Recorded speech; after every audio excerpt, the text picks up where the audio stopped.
Il y a 62 ans, la France effectuait le premier de ses essais nucléaires atmosphériques. Gerboise bleue, le nom du test, avait eu lieu à Regan. Les habitants de la région, des décennies plus tard, vivent toujours avec les effets des retombées de ces essais nucléaires. La localité de Regan continue de compter encore un taux important de cancéreux, de personnes souffrant d'hypertension et d'innombrables cas de malformations et autres pathologies liées à ces essais de la France coloniale. Le 13 février 1960, la vie de cet homme a basculé.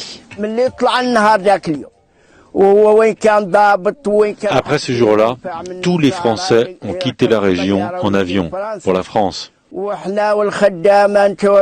pendant que nous, on restait là. Et ce jour-là, j'ai perdu la vue.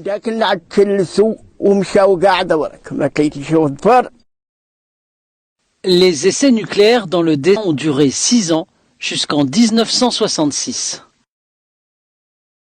Un fardeau insurmontable pour leurs parents.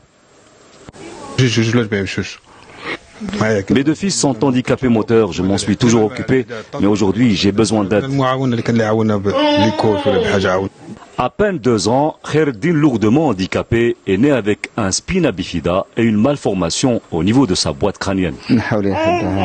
On lui a enlevé la tumeur du dos et on lui a mis en place une valve dans son cerveau avec une canule qui descend jusqu'au bas du ventre pour drainer le liquide en surplus dans le cerveau et empêcher ainsi l'augmentation du volume de la tête.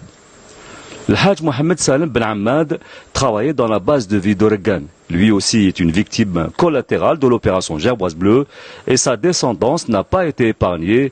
5 enfants, tous nés handicapés mentaux, à l'instar de Jamila 30 ans ou encore de son jeune frère. Ce jour-là, le ciel s'est enflammé avec une lumière d'une puissance incroyable. Depuis cet instant, je suis malade. Des recherches faites récemment ont montré que la France aurait procédé à des essais nucléaires dans des sites non encore identifiés, élargissant encore plus la superficie des terres irradiées qui menacent à ce jour la vie.